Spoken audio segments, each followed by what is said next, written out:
नहीं तो आप मैनुअल अपने हाथ से मैनुअली इनपुट कर सकते हैं। Do you have a student identification number, आपका एक्सेप्टेंस लेटर पे होगा, आपका कॉलेज रिस्पॉन्सिबल है वो आपको प्रोवाइड करेगा आपका आइडेंटिफिकेशन नंबर, जो भी है वो या एंटर करें, नहीं या तो नो क्लिक कर दें। ये ऊपर ये फील्ड ऑफ स्टडी, आपकी जो भी फील्ड ऑफ स्टडी है उसको सिलेक्ट करें, सेव एंड कंटिन्यू। इस पेज पे एजुकेशन कास्ट, ठीक है जी, आपने डिटेल एंटर करनी है, आपकी ट्यूशन फीस कितनी है, रूम और बोर्डिंग वगैरह के आपकी कास्ट कितनी है वो आप ऐड करते जाएं। फंड्स अवेलेबल आपके पास कितने हैं, ठीक है। याद रखें कि आपके पास ट्यूशन फीस पे करने के बाद कम अज कम $20,635 होने चाहिए, ठीक है।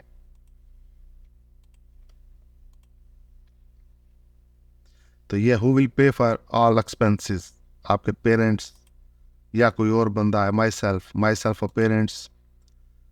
Are you receiving financial support for your studies, yes है तो यस करें और डिटेल ऐड करें, नो है तो नो करें, सेव एंड कंटिन्यू करें।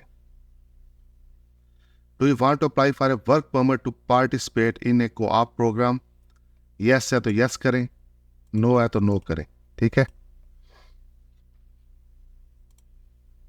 Save and continue. ये वही जो स्टूडेंट डायरेक्ट स्ट्रीम है उसके लिए ये GIC लाजमी है, ठीक है। तो आपने GIC लाजमी लेनी है। Do you have an STS eligible guaranteed investment certificate, वो वही जो स्पेशल बैंक्स हैं जिनकी लिस्ट STS पे है वही एलिजिबल है आपको इशू करने की, यस। ये भी STS के बारे में वही दूसरा सवाल है, डिड यू पे your first year tuition in full, yes. Did you get A medical exam with in the last 12 months done by IRCC authorized panel physician, yes है तो yes करें, no है तो no करें। पोस्ट सेकेंडरी एजुकेशन हिस्ट्री, यहाँ आपने आपकी जो एक्टिविटीज़ है, आपकी एजुकेशन है, वर्क है, उसके बारे में डिटेल्स ऐड करनी। Post secondary education history, have you ever study at a post secondary school, university, college, vocational, you don't need to have completed a degree या डिप्लोमा, क्या आपने कोई पढ़ाई की है पोस्ट सेकेंडरी लेवल पे, यस तो यस, नो तो नो। वर्क एक्टिविटीज़, क्या आपने मिलिट्री में, मलेशिया में, सिविल डिफेंस में सर्व किया है, यस तो यस, नो तो नो। ये डिटेल्स क्वेश्चन पढ़ते जाएं, यस नो में आंसर करते जाएं। Give details of all your employment and activities since the age of 18 के बाद, 18 साल के बाद आप क्या करते रहे हैं, सिर्फ स्टूडेंट रहे हैं या कुछ और भी करते रहे हैं, कोई काम, कोई जॉब, वो डिटेल्स आपने ऐड करनी।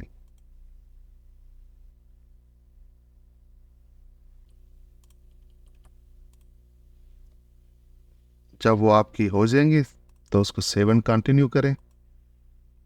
यह इस है कि पिछले 5 साल में, during the past 5 years, have you travel to a country or territory other than the one where you are a citizen or where you live now, yes है तो yes करें, no है तो no करें।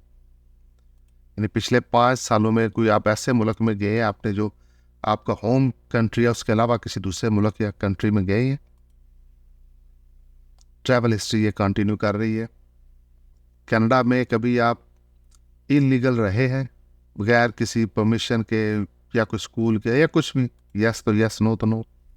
क्या आपको कभी कोई वीज़ा रिफ्यूज़ हुआ, परमिट रिफ्यूज़ हुआ या डेपोटेशन आर्डर किसी भी कंट्री के, यस तो यस, नो तो नो। ये तमाम यस और नो के क्वेश्चंस हैं, ठीक है। ये आपकी सिक्योरिटी, क्रिमिनलिटी के मतलब इन्हें रीड करते जाएं और यस नो करते जाएं। अगर कोई भी यस है तो उसकी फिर आपको डिटेल्स देनी पड़ेगी, अगर सारे नो है तो प्रेटी स्ट्रेट फॉरवर्ड है। ये कंटिन्यू क्वेश्चंस।